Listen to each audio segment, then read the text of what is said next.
इस लड़के ने अपनी गर्लफ्रेंड को मार के इसकी बॉडी के साथ किया। उसने विक्टिम के कपड़े उतारे, उसके मर्जी के खिलाफ सेक्सुअल एक्ट किया और उसके बाद उसका हाथ पैर बांध दिया, मुंह में कपड़ा ठूस दिया और उसको रूम में बंद कर दिया। इम्पैक्ट इतना डेंजरस था कि साहिल की तो मौके पे ही हो गई। और आप इस चीज से अंदाजा लगा सकते हो कि एक्सीडेंट कितना बड़ा था।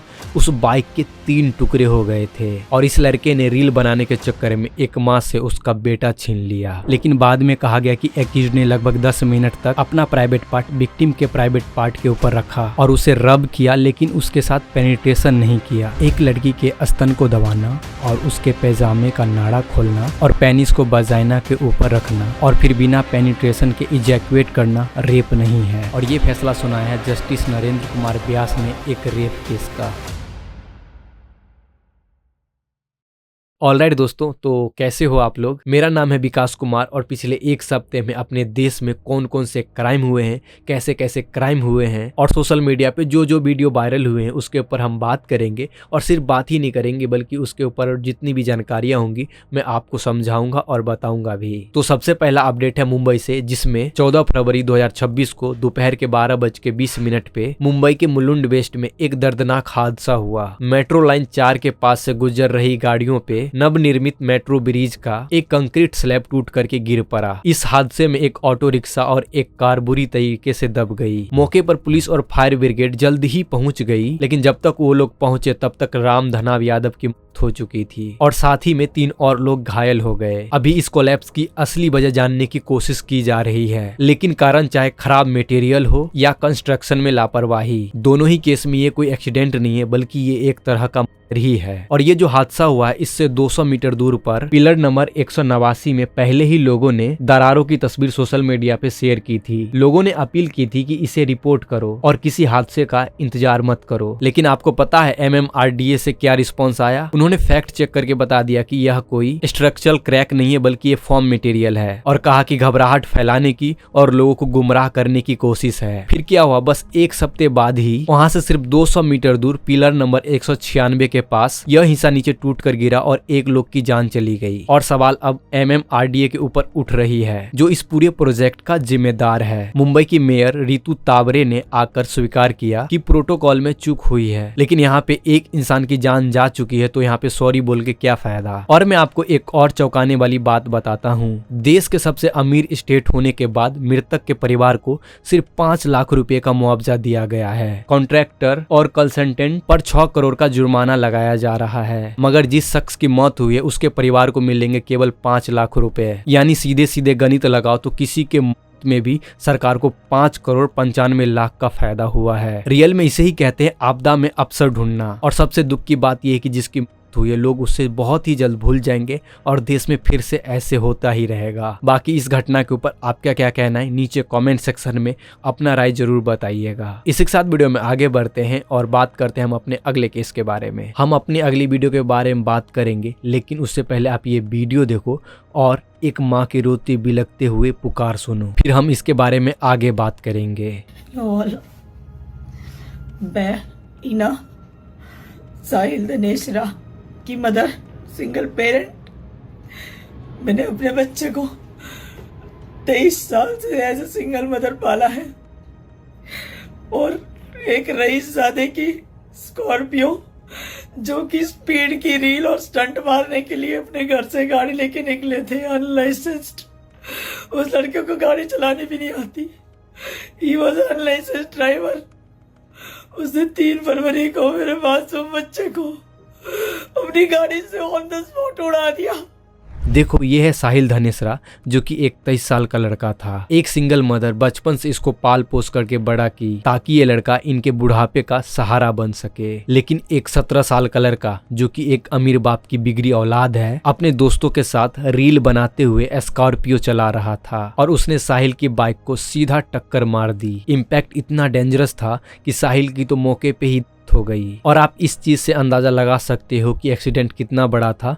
उस बाइक के 3 टुकड़े हो गए थे और कार की स्पीड कंट्रोल से बाहर थी। बाइक को टक्कर मारने के बाद वो गाड़ी एक पार्क कैब में जाकर के टकरा जाती है, जिसका ड्राइवर अभी हॉस्पिटल में भर्ती है। और जिस गाड़ी से लड़के ने टक्कर मारा है, इस स्कॉर्पियो पे पहले से 13 चालान रजिस्टर है, जो कि सारे ओवर स्पीड चालान है। और जो लड़का गाड़ी चला रहा था उसके पास तो ड्राइविंग लाइसेंस भी नहीं था। और इस लड़के ने रील बनाने के चक्कर में एक माँ से उसका बेटा छीन लिया, लेकिन हमारे जस्टिस सिस्टम ने इसको बेल दे दिया। और रीजन ये बताया गया कि इसके बोर्ड के एग्जाम चल रहे हैं। आज मैं आपको एक सच्चाई बताता हूँ। दरअसल हमारा कानून अंधा नहीं है, वो क्लियरली देख लेता है कि सामने कौन खड़ा है, एक आम इंसान है या फिर कोई पावरफुल इंसान है या फिर एक अमीर बाप की बिगड़ी हुई औलाद खड़ा है वहाँ पे। और इस लड़के के साथ ज्यादा से ज्यादा क्या होगा, जैसे हमें और आपको स्कूल में छोटे मोटे पनिशमेंट दे करके छोड़ दिया जाता था, वैसे इसको भी छोड़ दिया जाएगा, या फिर 8-10 लाइन की निबंध लिखवा दिया जाएगा और छोड़ दिया जाएगा। दरअसल साहिल की माँ साहिल को इंडिया से बाहर भेजना चाहती थी, क्योंकि उनको पता था कि हमारे देश में जस्टिस सिस्टम का क्या हाल है या फिर आजकल हमारे देश में क्या चल रहा है। काश साहिल की माँ साहिल को पहले ही अगर इंडिया से बाहर भेज देती तो साहिल आज जिंदा होता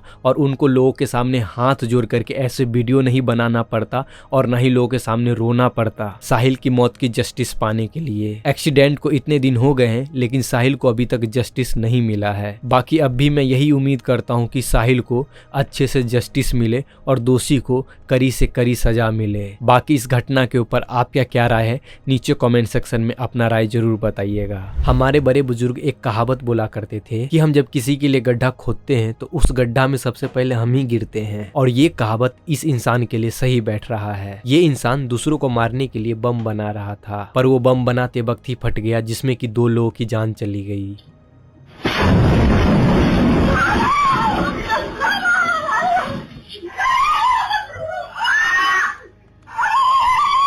ये हुआ उड़ीसा के भुवनेश्वर में 27 जनवरी की दोपहर लगभग 2:45 पे भुवनेश्वर के सुंदरपुरा एरिया के आजादपुर नगर में शहनावाज मलिक अपने घर के छत के ऊपर देसी बम असेंबल कर रहा था। और हैरानी की बात यह थी कि इसमें वो अकेला नहीं था, इसमें उसका पूरा परिवार मदद कर रहा था, जिसमें शहनावाज मलिक खुद, उसकी मां लिसातुन बीबी, उसकी फियोंसी और उसका एक करीबी साथी आमिया रंजन मलिक, ये लोग शामिल थे। बम बनाने का काम चल ही रहा था, फिर अचानक से जो वो लोग बम बना रहे थे वही बम बहुत जोर से ब्लास्ट हो जाता है। इस धमाके में 4 लोग गंभीर रूप से घायल हो गए। शहनावाज मलिक खुद, उसकी माँ और उसकी फियोंसी और उसकी जो साथी थी आमिया रंजन मलिक, ये सभी लोग घायल हो गए। सभी को तुरंत से भुवनेश्वर के कैपिटल हॉस्पिटल ले जाया गया, जहाँ पे उन लोगों का इनिशियल ट्रीटमेंट हुआ। पुलिस रिकॉर्ड के मुताबिक शहनावाज मलिक एक हिस्ट्री सीटर था। उस पर explosive act, attempt to murder, violence और एक्सटॉर्शन, कुल मिला के ऐसे 7 केस उस पे रजिस्टर थे पहले से। वो 6 महीने पहले ही बेल पर जेल से बाहर आया था और ये अभी तक पता नहीं चला है कि वो बम किसके लिए बना रहा था और क्यों बना रहा था। अभी इसके ऊपर इन्वेस्टिगेशन चल रही है। तलाशी के दौरान घटना स्थल पर एक्सप्लोजिव मटेरियल के साथ साथ कुछ आपत्तिजनक सामान भी बरामद हुआ है, जिसे पुलिस ने जब्त कर लिया है। इसी बीच 4 फरवरी को मेन एक्यूज्ड शहनावाज मलिक की मौत हो गई और उसके बाद 11 फरवरी को उसकी मां लिसातुन बेबी ने भी दम तोड़ दिया। और अभी 2 एक्यूज्ड बचे हुए हैं, जिससे पूछताछ करेगी पुलिस जब वो रिकवर हो जाएंगे तब। और पुलिस बम बनाने की असली मोटिव पूछने की कोशिश करेगी। बाकी दोस्तों, इस घटना के ऊपर आपका क्या राय है, नीचे कमेंट सेक्शन में अपना राय जरूर बताइएगा। इसी के साथ वीडियो में आगे बढ़ते हैं और बात करते हैं हम अपने अगले अपडेट के बारे में। इस लड़के ने अपनी गर्लफ्रेंड को मार के इसकी बॉडी के साथ किया और जब मीडिया और पुलिस इसके पीछे का वजह पूछी तो इसका आप जवाब सुनो। इसको तो 1% भी पछतावा नहीं है। तो लवर थी ना, फिर क्यों मारा? कुछ नहीं हुआ, छोड़ो, जो हो गया हो गया यार। अरे कैसी बातें कर रहे हो, आपने मारा एक लड़की को, आपकी प्रेमिका थी वो, उसको छोड़ दो ना, क्या करोगे जान के। उसके माँ बाप ने उसको पाल पोस के बड़ा किया, आपने उसको जान से मार दिया और बोल रहे थे कुछ नहीं हुआ। तो पछतावा नहीं है, इस चीज का पछतावा नहीं है। इंदौर के द्वारकापुरी एरिया के एक किराए के मकान में एक लड़की की बिना कपड़ों की लाश मिलती है और लड़की 10 फरवरी से लापता थी। जब वो घर वापस नहीं आई तो घर वाले अगले ही दिन जाकर के उसकी मिसिंग रिपोर्ट दर्ज करवाते हैं। और जब पुलिस इन्वेस्टिगेशन शुरू करती है तो पहला शक उसके बॉयफ्रेंड के ऊपर ही गया। उसके बॉयफ्रेंड का नाम पीयूष था और पुलिस का शक उसके ऊपर इसलिए गया क्योंकि बॉडी जिस रूम से मिली उस रूम में वो किराए पे रहता था। मतलब वो रूम पीयूष का ही था जहाँ वो किराए पे रहता था। दोनों एक एक ही कॉलेज में MBA कर रहे थे और दोनों एक दूसरे से बहुत ज्यादा प्यार भी करते थे। दोनों का रिलेशनशिप काफी सीरियस था। दोनों के परिवार वालों को भी पता था उनके रिलेशनशिप के बारे में। इधर लड़की के घर वाले शादी के लिए भी तैयार थे, लेकिन कुछ दिनों से दोनों के बीच में अनबन चल रहा था, इसलिए लड़की पीयूष से बात नहीं कर रही थी। इसलिए पीयूष को उसके ऊपर शक होने लगा, शायद ये किसी और से बात कर रही है आजकल, इसलिए ये मेरे से बात नहीं कर रही है। पुलिस के मुताबिक 10 फरवरी को लड़की उससे मिलने के लिए गई थी, जहां वो किराए के रूम में रहता है ना, वहां पे दोनों के बीच में शादी वगैरह को लेकर के आपस में बहस हुई, लेकिन वो बहस लड़ाई में बदल गया और पीयूष ने जबरदस्ती उस लड़की के हाथ पैर बांध दिया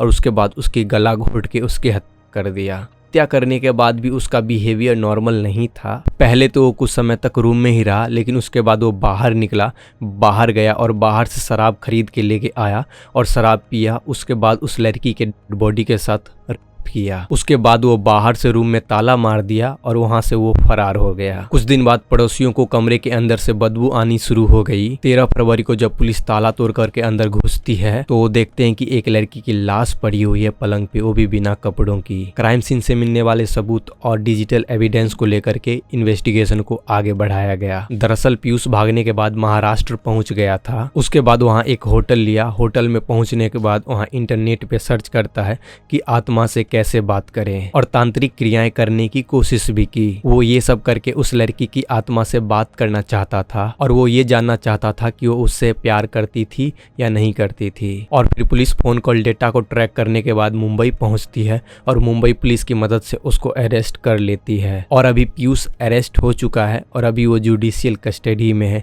बाकी इस केस के ऊपर आपका क्या राय है, नीचे कमेंट सेक्शन में अपना राय जरूर बताइएगा। अगर आप 18+ नहीं हो तो आप इस वीडियो को स्किप कर दो, या फिर अगर आपके आसपास कोई बच्चा है या फिर फैमिली मेम्बर है तो आप थोड़ा साइड में हो जाओ या फिर आप ईयरफोन लगा लो। एक लड़की के स्तन को दबाना और उसके पैजामे का नाड़ा खोलना और पेनिस को वजाइना के ऊपर रखना और फिर बिना पेनिट्रेशन के इजैक्यूएट करना रेप नहीं है। और ये फैसला सुनाया है जस्टिस नरेंद्र कुमार व्यास ने एक रेप केस का। 21 मई 2004 छत्तीसगढ़ के धमात्री डिस्ट्रिक्ट की बात है। एक लड़की अपने घर में अकेली थी और वासुदेव गौड़ नाम का आदमी उसे जबरदस्ती खींच करके अपने घर के अंदर ले गया। उसने विक्टिम के कपड़े उतारे, उसके मर्जी के खिलाफ सेक्सुअल एक्ट किया और उसके बाद उसका हाथ पैर बांध दिया, मुंह में कपड़ा ठूस दिया और उसको रूम में बंद कर दिया। बाद में उसकी मां ने उसको उसके घर से ढूंढ करके उसको बाहर निकाला। FIR दर्ज हुई, इन्वेस्टिगेशन शुरू हुआ और 6 अप्रैल 2005 को ट्रायल कोर्ट ने IPC सेक्शन 3761 के तहत वासुदेव को रेप केस का दोषी मानते हुए 7 साल की सजा सुना दी। लेकिन ये केस यहीं खत्म नहीं हुआ। एक्यूज्ड ने हाई कोर्ट में अपील की। डिफेंस का ये कहना था कि मेडिकल एविडेंस रेप को कंफर्म नहीं करता है क्योंकि हमें मेडिकल एग्जामिनेशन में इंटैक्ट मिला था। फिर हाई कोर्ट ने विक्टिम की गवाही और मेडिकल रिपोर्ट को अच्छे से एग्जामिन किया। कोर्ट ने नोटिस किया कि विक्टिम के स्टेटमेंट में कंट्राडिक्शन था। पहले तो पेनिट्रेशन होने की बात कही गई थी, लेकिन बाद में कहा गया कि एक्यूज्ड ने लगभग 10 मिनट तक अपना प्राइवेट पार्ट विक्टिम के प्राइवेट पार्ट के ऊपर रखा और उसे रब किया, लेकिन उसके साथ पेनिट्रेशन नहीं किया। मेडिकल एग्जामिनर डॉक्टर आशा त्रिपाठी, मतलब कुछ ऐसे शब्द हैं जो मुझे बोलने में ही इतना अजीब और अनकंफर्टेबल फील करा रहा है मुझे। और फोरेंसिक इन्वेस्टिगेशन में व्हाइट लिक्विड यानी मेल स्पर्म को भी कंफर्म किया गया। इससे बड़ा प्रूफ क्या चाहिए आपको सर? इन सब एविडेंस को देखते हुए 16 फरवरी 2024 को छत्तीसगढ़ हाईकोर्ट की सिंगल जज बेंच ने जस्टिस नरेंद्र कुमार व्यास ने कहा कि एक्यूज्ड की रेप करने की मानसा क्लियरली दिख रही थी, लेकिन इससे रेप प्रूफ नहीं हो रहा है क्योंकि पेनिट्रेशन प्रूव ही नहीं हुआ। छोड़ो यार, आगे तो मुझे कुछ बोलना ही नहीं है। इस केस के ऊपर जो फाइनल जजमेंट आया है, चलो मैं आपको वो बता देता हूँ। 16 फरवरी 2024 को ये जजमेंट सुनाया गया था। क्योंकि पेनिट्रेशन प्रूव नहीं हुआ था, इसलिए उसे रेप नहीं माना जाएगा बल्कि अटेम्प्ट टू कमिट रेप माना जाएगा। इस डिसीजन के बाद IPC सेक्शन 3761 को सेट असाइड कर दिया गया और सेक्शन 376 रीड विथ 511 IPC के अंडर 7 साल की सजा को कम करके 3 साल 6 महीने की सजा कर दी गई और साथ में 200 रुपये का फाइन भी लगाया गया। बाकी इस केस के ऊपर मैं कुछ नहीं कहना चाहूँगा। आप लोग अपना राय कमेंट सेक्शन में कमेंट करके बताना।